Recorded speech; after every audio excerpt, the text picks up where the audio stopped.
He fixed broken cars, his whole life. But this time he fixed a soul. Welcome to our channel, where every story is a journey of heart, hope, and unexpected twists. If this one moved you, we'd love to know. Drop a comment below and tell us where in the world you're watching from. Your words help us build a global family of listeners who believe in the power of kindness. And don't forget to hit that subscribe button so you won't miss tomorrow's special story. It's one you won't want to miss. One story, one spark, every day. In the quiet mountain town of Pine Ridge, Montana, life moved at a different rhythm. There were no skyscrapers, no rushing crowds, just open skies, the rustle of pine trees, and the hum of small-town routines. Among the town's quietest corners stood a weathered garage with a tin roof, flaking paint, and a sign that read simply, "Brooks Auto and Repair." Inside that garage, beneath the dim glow of hanging lights, worked Ethan Brooks, a 58-year-old mechanic, with tired eyes, calloused hands, and a heart that still believed in doing the right thing. Ethan wasn't just a man who fixed engines. He was the kind of person who'd stay late to help a single mother get her minivan running, or trade labor for a basket of farm eggs when someone couldn't pay. His garage wasn't fancy. There were no digital systems or robotic lifts, just old-school wrenches, grease-stained rags, and decades of experience. Ethan had been doing this work since he was 16, following in the footsteps of his father and grandfather before him. In a town where folks still shook hands and trusted their neighbors, Ethan had become a quiet cornerstone, reliable, steady, and kind. But kindness didn't pay the bills. As the years went on, Ethan found himself struggling to keep up with modern competition. High-tech auto shops with diagnostic machines and sleek showrooms were popping up in nearby cities. Younger customers preferred quick fixes and mobile apps, and Ethan, with his rusted toolbox and handwritten receipts, was slowly being left behind. The monthly bills stacked higher, the property taxes crept up, and some mornings Ethan would sit at his workbench, staring at the red ink on his ledger, wondering how much longer he could keep the doors open. Yet he never turned anyone away.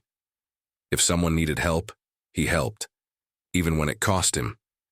He lived, alone. No wife, no kids, just an old radio, a dented coffee pot, and the comforting scent of oil and sawdust. Some said he could have left Pine Ridge years ago, moved to the city, chased bigger opportunities. But Ethan never cared for the fast life. He found purpose in the small things, in the way an engine purred after hours of tinkering, in the look of relief on a customer's face when their car started again. To many, he was just the town mechanic. But what no one knew, what not even Ethan knew, was that his quiet garage, his humble skills, and his unshakable kindness were about to become the spark that would change far more than engines. They would change lives. Because sometimes, the greatest revolutions begin in the smallest places, with a man who simply refuses to stop helping. It was a Thursday afternoon in late summer when the course of Ethan Brooks's life quietly shifted. The sun hung low in the Montana sky, casting long shadows across the gravel driveway of Brooks Auto. In repair. Ethan had just finished replacing a fuel pump in an old Chevy truck when he heard the faint chime of the front bell, a sound he'd heard thousands of times, but this one would stay with him forever. He wiped his hands on a rag, took a sip of lukewarm coffee, and walked toward the open garage door. Standing there was a young boy, no older than 9, with a baseball cap pulled low over his forehead and one pant leg folded neatly at the knee. Beneath it there was nothing. No foot, no prosthetic, just space. Behind the boy stood a woman, mid-30s, tired eyes, hair pulled back into a messy bun. She clutched the strap of her worn-out purse like it was the only thing holding her together. "Afternoon," Ethan said gently, adjusting his cap. The boy looked up at his mother, who gave him a soft nod of encouragement. He stepped forward, voice barely above a whisper. "My name's Aiden," he said. "My mom told me you fix things." Ethan bent down a bit, resting his hands on his knees. "I sure try. What needs fixing today?" Aiden paused, looked down, and then back up. "Can you fix me?" For a second, time stopped. Ethan had heard a lot in his time. Engine knocks, sob stories, even deathbed confessions. But nothing ever hit him like that simple question from a child with one leg and eyes full of quiet hope. His breath caught in his chest. The boy's mother stepped in, her voice trembling. He was hit by a drunk driver last year, riding his bike after school. They tried everything. But the prosthetics they recommended? The good ones? They're over $25,000. I'm a waitress. There's just no way. Ethan said nothing. He didn't need to. His eyes were fixed on Aiden, not with pity, but with something deeper, conviction. This boy wasn't asking for sympathy. He wasn't even asking for charity. He was asking to be whole. Ethan glanced toward the back of the shop, where old wood planks leaned against the wall, remnants from the days when his father built things with his hands, not machines. For years, those planks had gathered dust, but suddenly they felt important again. He turned back to Aiden, straightening his shoulders. "I'll be honest with you, kid," he said. "I've never made a leg before, but if you'll trust me, I'll give it everything I've got." Aiden's face lit up, just a flicker of hope, but enough to change the air in the room. His mother's eyes welled up. She opened her mouth to protest, but Ethan raised a hand gently. "You don't owe me anything," he said. "Let me try. Because sometimes what's broken isn't just metal or parts. Sometimes it's something inside us that needs to believe people still care." Ethan didn't sleep that night. He sat at his cluttered workbench long after the shop. Lights dimmed, surrounded by scraps of wood, open sketchbooks, and an old laptop playing videos on prosthetic design. The sound of sandpaper rubbing against pine echoed through the quiet shop like a rhythm, steady, determined, relentless.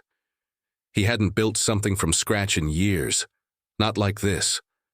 Fixing engines was predictable. You knew what was broken, and you knew how to fix it. But this was different. This was personal. For the next 3 days, Ethan Brooks barely stepped outside his garage. He measured every inch of Aiden's leg stump using notes the boy's mother had written on a crumpled receipt. He carved until his hands ached, sanded until the wood was smooth as silk, and stayed up until dawn tweaking the fit of the socket and adjusting the balance. He tested hinges, bolts, and straps, trying to create a leg that wasn't just functional but comfortable. By the third night, he had something that resembled more than just a carved hunk of wood. It had form, purpose, and to Ethan, it had soul. He stared at it sitting there on his bench, held together by homemade joints and instinct. It wasn't perfect.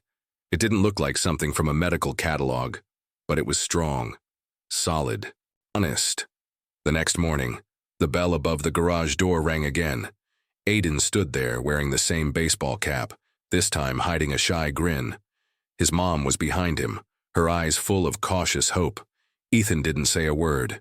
He just held it out, the leg, crafted from local pine, sanded to perfection, sealed with natural oil and care.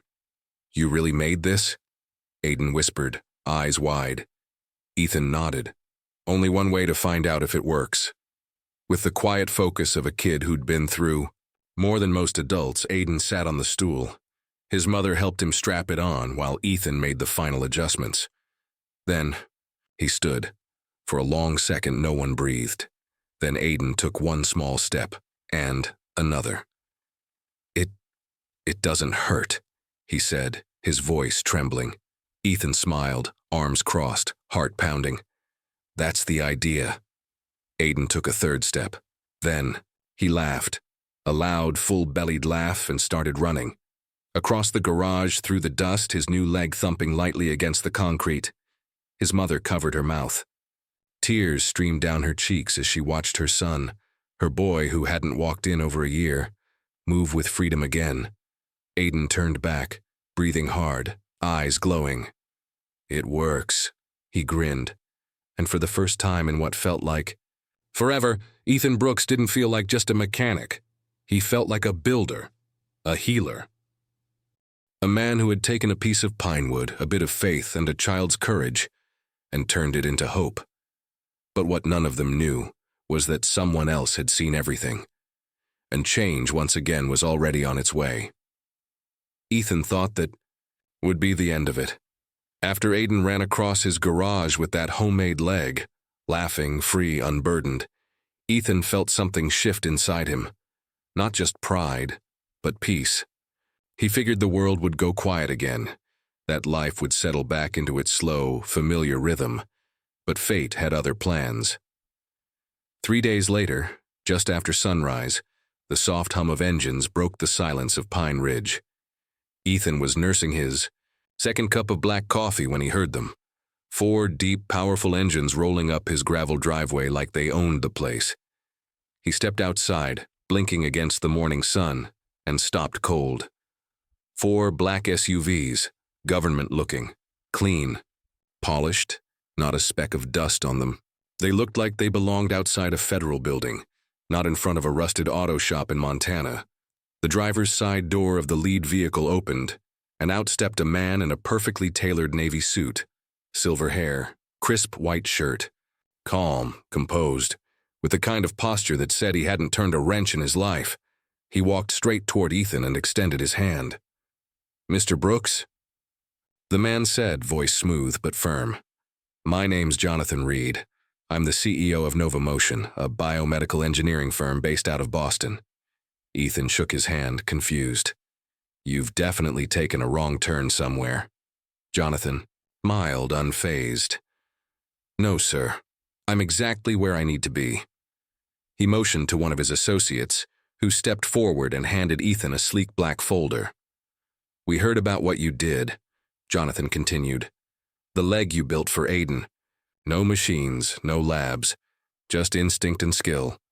You didn't do it for money, you did it because it was right. That's the kind of innovation this country needs." Ethan opened the folder. His eyes widened. Inside was a formal offer, paper thick as cardstock, the kind of thing you don't fold or toss aside. Nova Motion wanted him. Not as a consultant, as a full partner. They offered to fund a complete transformation of his garage into a research and development facility, state-of-the-art tools, a full salary, a team of engineers to work beside him. Most importantly, they wanted him to lead a new initiative, affordable, high-quality prosthetics for families who couldn't afford the medical industry's price tags. Ethan stared at the page, heart racing. It didn't make sense. He was just a mechanic. He didn't have degrees or titles, just wood, bolts, and heart. But Jonathan Reed wasn't finished. "You've got what our PhDs don't," he said. "Real-world vision, compassion, grit, and that matters." Ethan swallowed hard. "I don't know what to say," Jonathan smiled, "then just say yes." And for the first time in his life, Ethan Brooks realized maybe fixing cars was never his purpose. Maybe he was meant to build something far greater. Ethan said yes. He didn't even sleep on it.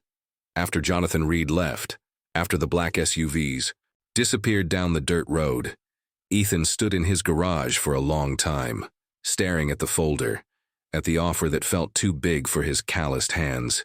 But deep down, he knew. This wasn't about opportunity. It was about purpose.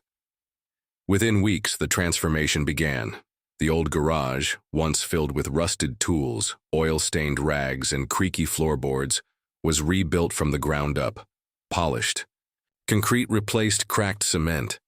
State-of-the-art equipment hummed where silence once lived.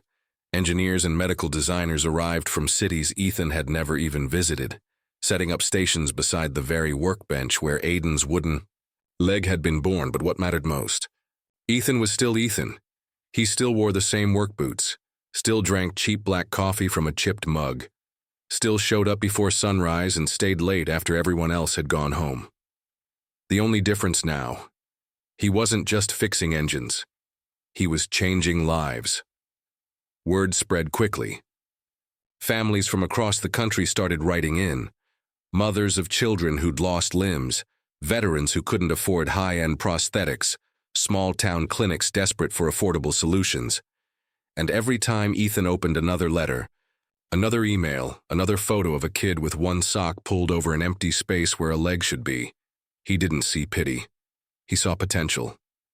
He poured that feeling into every design, every adjustment, every prototype. They weren't perfect, not at first, but they were strong, affordable, human. One afternoon, as the Montana wind swept through the new sliding bay doors, Ethan heard the sound of wheels on concrete. He turned, and there was Aiden. Now 10 years old, he wheeled himself through the open space, eyes lit up with curiosity. "You really built all this?" he asked. Ethan smiled, crouching beside him. "We built it, kid. You helped start it." Aiden looked around, eyes scanning the machines, the blueprints, the team of specialists hard at work. "You're famous now," he said in awe. Ethan chuckled. "Nah, I'm just getting started." He reached down and lifted a small prototype. Off the bench, lightweight, carbon fiber infused, with a sleek design Ethan had once only dreamed of. "This one's for someone just like you," he said. "Someone out there who's waiting for a chance to walk again." Aiden nodded. "You think they'll run too?" Ethan looked out at the open road beyond the garage. "I don't just think they will, I know it. Because sometimes a simple act of kindness doesn't just fix a problem. It ignites a movement. One that starts in a quiet town, with an ordinary man, who chose to care. And in that choice, he changed the world, one step at a time. We'd love to hear from you, because stories like this one aren't just about Ethan or Aiden or a small-town garage. They're about all of us. They're about believing that one act of kindness, one person who chooses to care, can start something much bigger than themselves. So tell us, what part of this story spoke to you the most? Was it Ethan's quiet determination, Aiden's bravery, or the moment when a simple mechanic was given the chance to change the world? Drop a comment below and let us know where you're watching from. Whether you're in a small town like Pine Ridge or halfway across the globe, your voice matters here. Have you ever experienced or witnessed a moment where someone stepped up, not because they had to, but because it was the right thing to do? We'd be honored if you shared it with us. Your stories inspire us, and your comments help build a global community of kindness, resilience, and real hope. And if you're new here, don't forget to subscribe, because tomorrow, we're telling another story that just might restore your faith in humanity.